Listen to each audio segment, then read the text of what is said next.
મિત્રો સ્વાગત છે અમારું આજ ફરી એક નવા વિડીયોમાં। તો આજે આપણે આવ્યા છીએ પંચદશ નામ જે આહવાન અખાડા છે એમની બાજુમાં, અને એમની બાજુમાં એક કનૈયાગીરી મહારાજ અહીંયા આવેલા છે, બિરાજમાન છે અમદાવાદથી। આ તમે જોઈ શકો છો, આ જે સાયકલ છે એ સાયકલ લઈને અમદાવાદથી અહીંયા સુધી આવેલા છે જુનાગઢ।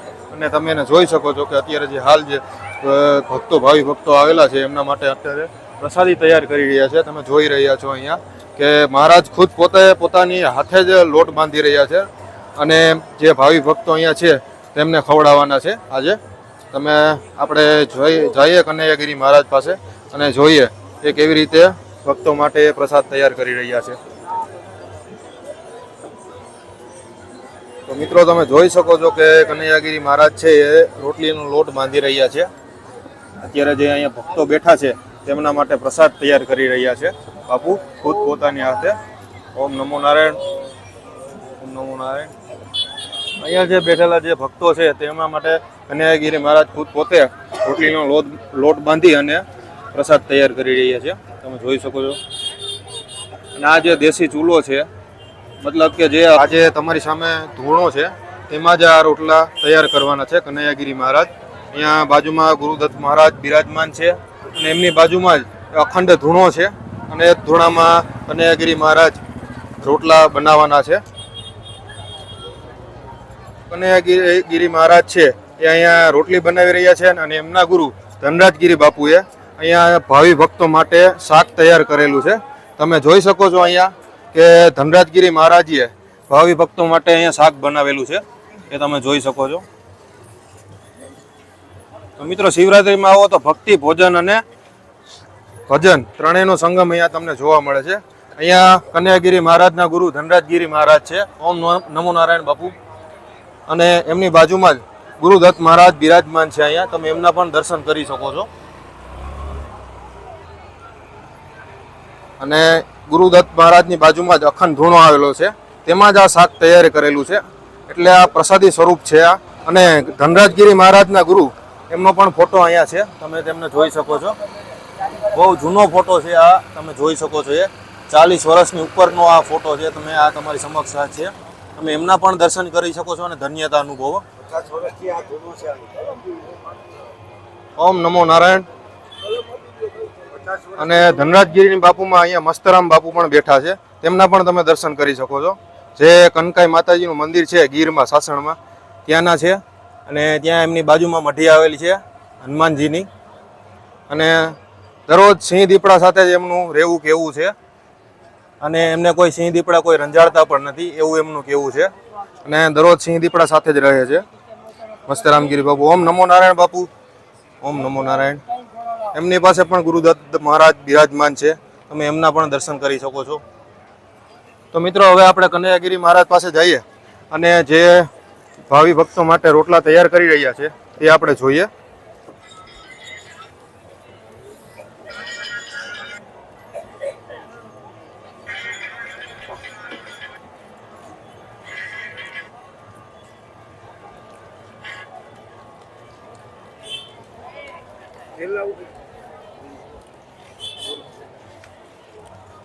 અહીંયા તમે મિત્રો એ પણ જોઈ શકો છો કે જે ભાવિ ભક્તો આવે એમના માટે શાક બકાલું પણ અહીંયા રાખવામાં આવેલું છે, મતલબ કે જે ભાવિ ભક્તો અહીંયા આવે એમને પ્રસાદી અહીંયા આપવામાં આવે છે કનૈયાગીરી મહારાજ દ્વારા। આ બધું શાકભાજી તમે જે જોઈ શકો છો એ અહીંયા શિવરાત્રિના મેળામાં વાપરવાનું છે, અને જે ભાવિ ભક્તો છે એમને ખવડાવવાનું છે। અને કનૈયાગીરી મહારાજની સાયકલ તમે જોઈ શકો છો, એ અમદાવાદથી ખુદ પોતે લઈને આવ્યા છે। જુનાગઢથી અમદાવાદ લગભગ 300 થી 450 કિલોમીટર જેવું થાય છે। એ 450 કિલોમીટરનો જે રન છે એ કનૈયાગીરી મહારાજ કાપીને આવ્યા છે, તમે અહીંયા જોઈ શકો છો। અને આ જ સાયકલ ઉપર પૂરા ગુજરાતનું અને પૂરા ભારતનું ભ્રમણ કરે છે કનૈયાગીરી મહારાજ। અને એમની બાજુમાં ઘણા અન્ય સંતો પણ આવેલા છે, તેમના પણ તમે દર્શન કરી શકો છો। ઓમ નમો નારાયણ બાપુ, ઓમ નમો નારાયણ। અને એમનો ચેતન ધૂણો અહીંયા ધખાવેલો છે, તેમના પણ તમે દર્શન કરી શકો છો। અને બાજુમાં જ ગુરુદત્ત મહારાજ બિરાજમાન છે, અને આપણા બધાના પ્રિય ભગવાન એવા શંકર ભોળાનાથ પણ અહીંયા છે, તેમના પણ દર્શન તમે કરી શકો છો। આખા પરિવાર સાથે છે, તમે જોઈ શકો છો। કાર્તિકેય મહારાજ, ગણપતિ મહારાજ અને પાર્વતી માં એ પણ સાક્ષાત બિરાજમાન છે અહીંયા। તો તો મિત્રો હવે આપણે કનૈયાગીરી મહારાજ પાસે બેસીએ અને જે ભાવિ ભક્તો માટે જે પ્રસાદ તૈયાર કરી રહ્યા છે તે આપણે જોઈએ.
તો મિત્રો તમે જોઈ શકો છો કનૈયાગીરી મહારાજ પોતાના હાથે જ રોટલી બનાવી રહ્યા છે.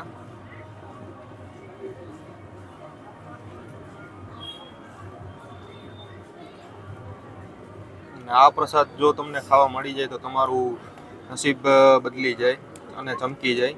તમે આ જોઈ શકો છો કે સાધુ મહારાજના હાથેની રોટલી એ કોઈ નસીબવાળું હોય એને જ મળે ખાવા. જોઈ શકો છો.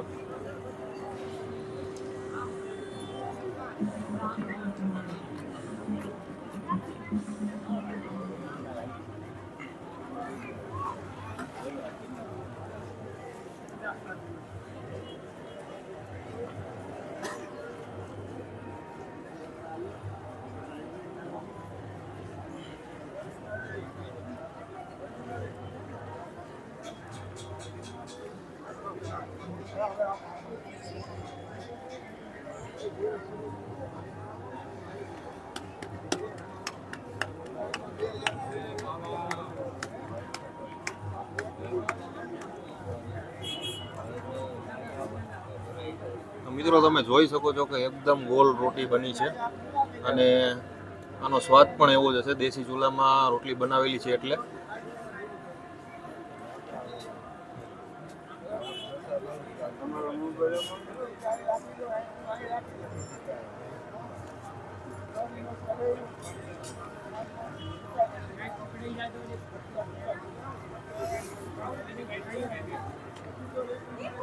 આવી જ રીતે કનૈયાગીરી મહારાજ છે જે દરરોજ જે શિવરાત્રિનો 6 થી 7 દિવસ મેળો ચાલે છે.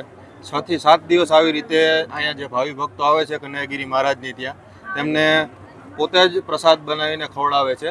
તો આ જ શિવરાત્રિના મેળાનું મહત્વ છે. ભક્તિ, ભોજન અને ભજનનો ત્રણેયનો સંગમ અહીંયા જોવા મળે છે.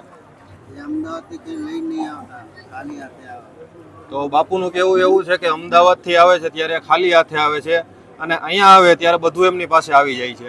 એટલે કે આ ભગવાનની દયા જ કહેવાય કે સંત આ ખાલી હાથે આવે છે અને અહીંયા આવે તો હાથ ભરાઈ જાય છે. ભગવાનની દયા કહેવાય. ગિરનારીની ગોદમાં કોઈ ભૂખું નથી સૂતું. એ કહેવત અહીંયા સાચી પડે છે. બાપુ કહે છે એ પ્રમાણે. તમે જોઈ શકો છો કે રોટલી તૈયાર થઈ રહી છે અહીંયા.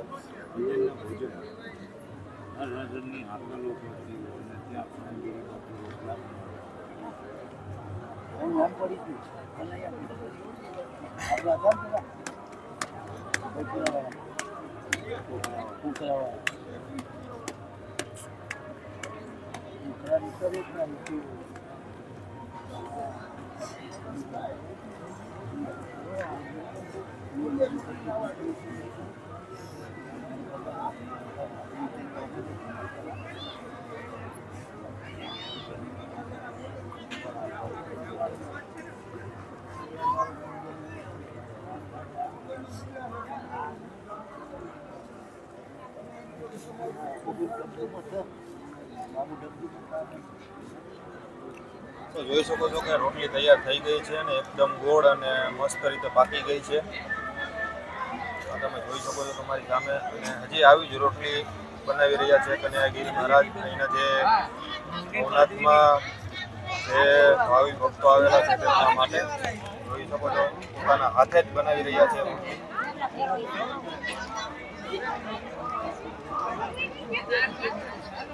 ઘઉં અને બાજરાનો લોટ બંને મિક્સ કરીને રોટલી બનાવવામાં આવેલી છે.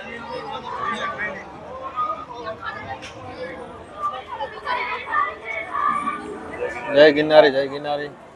તો અહીંયા તમે જોઈ શકો છો કનૈયાગીરી મહારાજ જે રોટલી બનાવી રહ્યા છે તેનો પ્રસાદ અહીંયા બાજુમાં જે મહંત છે તે પણ લાવો લેવા આવ્યા છે. અહીંયા તમે જોઈ શકો છો કનૈયાગીરી મહારાજના હાથની રોટલી ખાવા માટે.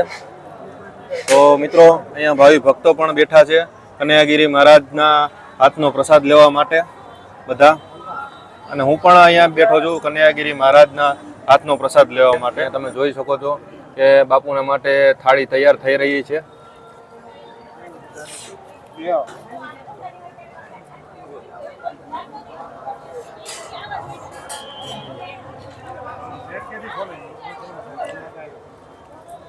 મહંત પ્રસાદ ગ્રહણ કરી રહ્યા છીએ અહીંયા આપણી સામે જ. અને એ આજે કનૈયાગીરી મહારાજના મહેમાન છે. તમે જોઈ શકો છો કે જે ધનરાજગીરી મહારાજે જે શાક બનાવેલું હતું એ શાક તેમને પીરસવામાં આવ્યું છે. અને જે કનૈયાગીરી મહારાજે રોટલી બનાવી હતી એ રોટલી પણ એમને પીરસવામાં આવી છે. અને પ્રસાદ ગ્રહણ કરશે બાપુ. જોઈ શકો છો તમારી સમક્ષ. અને કનૈયાગીરી મહારાજ છે તે હજી પણ રોટલી તૈયાર કરી રહ્યા છે મહાત્મા માટે અને અમારા માટે અને અહીંયા જે ભાવિ ભક્તો બેઠા છે તેમના માટે પણ.